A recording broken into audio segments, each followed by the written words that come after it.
So we've both seen Supergirl this week because Mhm. it came out this week, and it is a big event. I think It's a big we event, can I agree. think. Yeah. So it's the follow up to Superman from last year. Kind of follow-up. Yeah. Well, it's the second movie in Peter Gunn and Peter Gunn, James Peter Gunn and James Gunn. Sarafin's Peter Sarafin and James Gunn's Yeah. in DCU. So it Yeah. is the second movie. So this is the sophomore outing, as they Yes. say in America, Mhm. or as we call it over here, the second film Yep. that they released in this. And so it is an important film. Yes. I have thoughts. Me too. My daughter, who was sitting beside me, we did a few eye roll type things as well when we were watching it. Okay. So the experience there was fine. Like it was a packed cinema. It was a really busy cinema as well. So in my experience, it was doing a roaring trade. Mhm. Because the previous showing we couldn't get into, so we had to get the next one. So that's pretty good. I wrote some notes about it. The good, the bad, and the ugly. Well, shall we say overall? Did you like it? No. So I did again. Cards on the table. I didn't like Superman. Right. You didn't. I wasn't like it at all. impressed. I wasn't impressed with it. I felt like I'd seen the movie before, and to be honest, I felt like I'd seen this movie before. Somebody commented and said this is very MCU Phase 1. Not even as good as that, I don't think. I don't get it. I absolutely loved it. I don't understand. What? I utterly. I thought it was brilliant. I know James didn't like it as well, but I thought it was absolutely brilliant when it ended. Because apparently, it's the best part of the film. I was like, Did you stay for the after credits shot? Did you stay for the after credits? But good, because there wasn't one. I'm telling you right now that that's a PSA from me. Do not wait to the end of this movie to see the after credit script thing. There isn't one. I think this is the first. It's got to be one of the first times that me, you, and James have agreed. Yeah, it's very rare on a film. We agree. I think he gave it 6 out of 5. I think 6 out of 10. I think me and you are 5 out of 5. 5 out of 10. It's 5 out of 10 for me. Yeah, like, and again, this is nothing to do with Millie Alcock. I thought she was fantastic, brilliant. Like honestly, hands down, the best performance in the movie. She's great. I guess you got to be the best performance. You're there for most of the time. Aye. She was fantastic in it. The bit, kind of jumping all around a bit, but there's let's not spoil it though. Let's not spoil it. I was going to say there's a couple of flashbacks where she's not even speaking English. And she, like, the emotion that you get out of it is just like, she's great in a lot of things. She's good in Game of Thrones. She was great in a thing.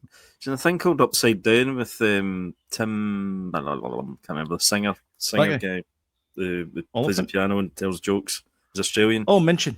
Tim Minchin. It's a show called Upside Down, and it's really good. She's brilliant in it. She plays a kind of bratty. She's kind of a bit typecast, but she plays a kind of bratty kid in it. That's kind of running away, and Tim Minchin kind of picks her up. It's really, really good. Quite heartwarming and stuff like that. She's brilliant. Yeah, I agree. Yeah. Anyway, right, okay, we've got that out of the way. Let's see if I agree with your comments. So I'll just go through we have another score here. Sorry. See, David, he liked it a little bit more 3 than out of 5. Okay, David Sam and I went to see it. So he that's the same score as James. 6 out of 10. 6 out of 10. Yeah. So that's what I'm saying, is it's hovering about that halfway mark, halfway to 2/3 mark. So I've written a few things down here, but I wrote down a checklist of all the things that you need to have in a movie like this, and they were just going like, do you know what would be cool? Alien bar fight scene, check. This is that's a bingo card, is it? Right. Carry on. Yeah. Weak girl taking on a bully, check. Bus full of diverse alien creatures, check. Voice cameo of famous actor in a tiny or unusual alien, check. Yep. It just goes on like that. There's well, I had a similar notes, but mine was more kind of where I'd seen things before in this, Right. because I, like you said at the start, you feel as if you've kind of seen this before. Captain Marvel, anyone? A lot of things. In fact, the Jude Law, I can't really spoil The band T-shirts. But anyway, there's a fight at the end that's very like the fight with Jude Law. Oh yeah, there is actually. It's like, okay, yeah. Captain Marvel. Also, Mad the CGI is terrible in this movie, like really bad. No, there's a bit where Kara flies through a cloud, and I swear to God that the smoke disappears, and it's almost like they forgot to not erase her face at one point because like her cheeks go kind of like that. The bit when she kind of comes out of, kind of near the end when she comes out of the spaceship, it's like I can open and it's just a black kind of void. She kind of comes out of it. It's very bad. Anyway, sorry. Just to briefly say this, Mad Max. I got vibes of Mad Max as well. The bad guy costumes. Yeah, definitely. Guardians of the Galaxy. My God, 100% all over it. That was my biggest complaint about that was the fact is that why are they trying to make Kara Star-Lord? Like she had the duster, long coat, and she had the it wasn't a Walkman, it was an iPod. iPod. Huge I think. vibes. She had the orange felt headphones on as well. And by the way, I actually thought that opening 20 minutes was probably the best bit of the movie. I thought it was pretty good, Yeah. And I thought, whoa, this might be all right. I was actually getting vibes back in Rebel Moon, actually. Well, Rebel Moon as well, vibes actually. When the ship arrived, I was like, Did you not think Ragnarok as well with the kids in the cage? That was in Ragnarok. Yeah, that was Ragnarok. Yeah, because Heimdall's kid managed to get a signal through, and he was in the cages in the void thing. And then they copied the same thing they did with Crypto and Superman as well by kind of muting the dog. Yeah, early on, he's and too then he's powerful. not really in it, Yeah. And then I also thought it was pretty violent for a family blockbuster. But was it? And the tone was a bit kind of not very family orientated as well. But that was so. There's a lot of fight scenes in it, and cartoon fight scenes. It tends to be kind of A-team thing where it's like they roll over and they kind of like they're knocked unconscious. Yeah. But there's a lot of blade work in this movie, and you hear kind of shing type noises, but there's no blood because it's a PG. No, I know. And it's really like there's no feedback from that, and it just feels a bit kind of It feels basically they're play fighting. Like every single fight does not feel like there's any weight to it or any like import or anything like that. In fact, there's one fight scene as well that I want to kind of pull up just now before we go to this comment.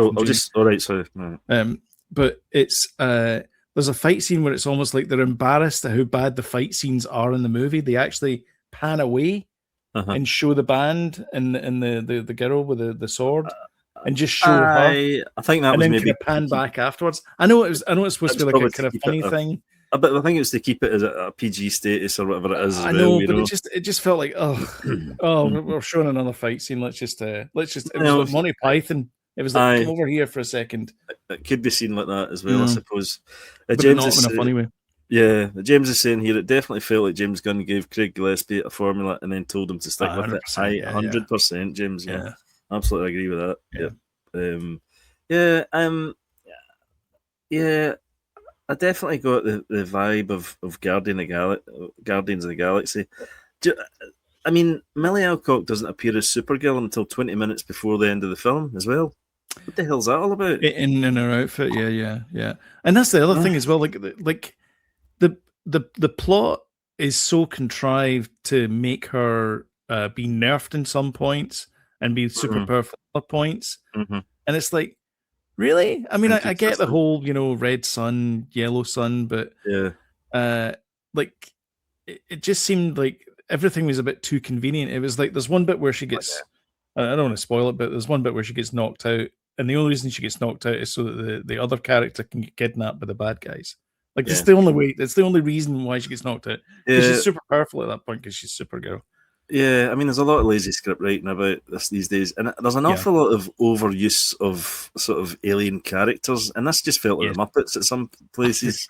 That bus, the Quite bus frankly, thing, the bus that was thing, I actually rolled my eyes at. I that was like, was oh, for the love of God. everyone was sat next to me watching it, and at that point, she was like, "I'm out with this film. It's absolute, it's too much for me. Like the Muppet Show." I wanted to. There's a bit with the bus guy. The bus. She says, something in English. The bus guy, and the bus guy goes, "Eh," and then this little Babu Frick guy appears, Yeah. and I'm like, for the love of God. I mean, they've just run out of stuff, and then it was just this comical, haha, this is funny. It wasn't funny; it was pathetic more than anything else. A lot of it was juvenile humor. Yeah, but it was just this parade of, this guy. There was a guy smoking, and there was a guy eating something disgusting, and it was like, really? It's like, is this where we're going now? And I think you're right as well. It was Virgin and Rebel Moon territory at points. Which is not a good place to be. Not a good thing, no. And the other thing as well is they had, so I was saying about it being CGI, it's one of them, there's bits in it that are really pretty as well. So they were on location in Iceland, I think it was, which is a fantastically beautiful country in the world. Yeah. And they've got these little nice, like the farmstead is in like a valley, and then there's one where they go to, there's like a lake with like stones and just like a kind of quarry thing. Rogue One was. Sorry, Rogue One at the beginning. Andor, you're thinking of the movie at the beginning is. Oh right, yeah, Rogue One, yes, yeah, yes, exactly, and it was used in Prometheus as well, Alien Prometheus. It was, yeah, that's right, yeah, in there. So that kind of thing, and it's absolutely beautiful. And then there's just a whole bunch of like CGI that goes over the top of it, and it just ruins the shot. And you're like, why? You're working with this? Yeah, well, it's like sci-fi up, don't they? I suppose. Yeah, I suppose. The baddie. Let's talk. Sorry. Right. Okay. I was just going to say that my last thing really was Lobo. Right. Okay. Let's talk about Lobo. I didn't like him. I just thought it was rubbish. Absolutely. It was utterly pointless. And it was so kind of his humor and all that, and the way he kind of was this badass guy, and then the next minute he's a teddy bear. I just didn't buy it at all. Did you hear him signing off at the end of the movie? No. Right. I don't really want to say it because we're not a family channel, but I don't really want to do it. But he says later, and then a slang word for the female breast area. Did he? Yes. See, that's the kind of thing I don't think. Sam and I both looked at each other and went, "What the heck? What happened there?" That's the kind of thing that's totally misplaced in a family movie. If I take my young kids to see that, I don't want to. I think that's totally misplaced, misjudged. I think it really is as well. I think it's really, really bad, and I think Lobo is far too old a character to be. He did, right? Okay. Yeah. Like what? Seriously? In 2026? Yeah, no. I mean, I'm not a prude or anything much. No, I'm not a prude either. But I just think it's inappropriate, and it just objectifies that character. And you've spent the entire movie trying to like big up this character, and then you just kind of like throw her away, like throw her under the bus like that. I don't know. And I also thought when I was watching it about the movie factor, she murders a guy by shoving a dagger up into his throat, and you see it. You don't see there's no blood, like you say, but well, I never said who it was. Well, I suppose. Or when it happens. But I was like, really? It's a bit dark. That's pretty dark. I mean, yeah. I guess she couldn't laser the guy because then it would be a bit too Homelander, I suppose. Yeah. A bit too on the nose. Yeah, let's talk about you mentioned about the baddies there. Let's talk about the chief bad guy. I don't know, this guy seems to be quite famous and he's been in a few things. I've never seen him before. I didn't recognise him, but he had all that stuff on his face. It was hard to tell. I mean, all this stuff where he's got it's like a kind of like it's like a diamond plate almost, but it's like dots, and it comes off. Because she headbutts him at one point, and like all the dots appear on her forehead, and she kind of wipes them off. It's just weird. So there's a bit in it where the big bad guy arrives a la that guy from Rebel Moon, and he comes into the farmstead, and you think to yourself, this is gonna be some big galactic thing, and he goes, "I want your swords," and I'm like, "What the?" So okay, again, we want your grain. I want your swords and your ice cream. Exactly, yeah. Not in that order. And before he does that, he sort of sits down. He comes in completely silently, menacingly, and all that kind of stuff. And he sits down, and he's got this kind of like necklace thing on there. And he goes like that and touches it, and it goes from red to green or green to red or whatever. I can't remember what it goes. It changes color anyway, and then he starts talking. So it's obviously like some kind of voice because there's a kind of thing goes on to it. At no other point does that come into the movie. None. No. So what was the point? Why show us it? Why give him that? What's the point in that? Yeah, I don't know. I know it's based on a comic book, Supergirl Woman of Tomorrow. And maybe it's explained in there, but it's not explained in the movie. I've heard it's quite faithful to it. James might know better than us about that. He's a comic book guy, but I'd heard it was quite close to the comic book. I don't know if that's a good thing or a bad thing. I don't know if it's it must be quite a revered comic book. I don't know. Yeah, but this is where it kind of comes into this sort of the John Wick territory. He's not read it. That's right. It comes into John Wick territory because the plot of the movie is this thin. Crypto has been poisoned. The plot's thin. Because he's on a red sun planet, he's dying, and so Kara has to go and rescue her dog, and then she gets in tow with the only survivor of the family that was murdered at the start of the show, start of the movie, and so she comes along in tow because they need a sidekick to try and exposition. Well, they've both got the same goal. She needs to get the antidote. Supergirl and she wants to. You kill my family, prepare to die. Yeah. Yeah. So she's Mandy Patinkin from Princess Bride. Yeah. Same idea. Blades and swords. So that's what happens. That's how they end up in there, and they go to all these crazy places, including a bar. And I swear to God, this is true. It's in the arse end of nowhere in the universe. And there's a singer at the bar, and so they go to the planet of misogyny, whatever it's called. I can't remember. It's called the planet of misogyny. And there's a girl at the bar, and she's singing. Songs and all that. I'm like, hold on a minute, the girl from Ipanema. Aye. What is going on here? And then she sings another one sings another Earth song, and meanwhile they talk to her in broken universal standard, which apparently is Earth. In English, and then you go, I take house, we go, like that kind of broken English. Well, why are they singing in the back end of nowhere the girl from Ipanema? I don't know. Why is it not play that song again? I thought some of the musical choices were quite good. Like Wet Leg was played, which was pretty good near the beginning. They're pretty good. There was another one. Oh, it was what's the name? Is it Kylo Riley? Something they're called Riley Kylo. They're kind of country band. They're really good as well. I used to listen to them all the time.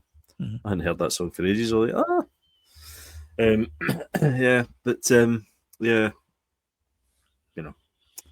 that's worse than. Is it worse than Disclosure Day? As disappointing for me, I'd say. I mean, I enjoyed Disclosure Day. I mean, there's it's a close one though because there's a few holes in Disclosure Day that you could quite easily drive a truck through. Yeah. But this just seemed so off. It seemed like a wasted opportunity. And by the way, and this is the thing that really kind of got me. And again, it's Millie Alcott's movie. It's not David Cornsweet's movie. So this kind of makes sense. This just goes to show me how much, because I was talking to David about it afterwards, and I kind of agreed with what he's saying. I don't like David Cornsweet as Superman. I don't. Who's your favorite? I'm not a big fan. Oh, Chris Reeve. Well, I mean, he's the goat. Yeah. But I after thought Brandon Routh was pretty good, though. I didn't. Actually, I I didn't. quite liked him.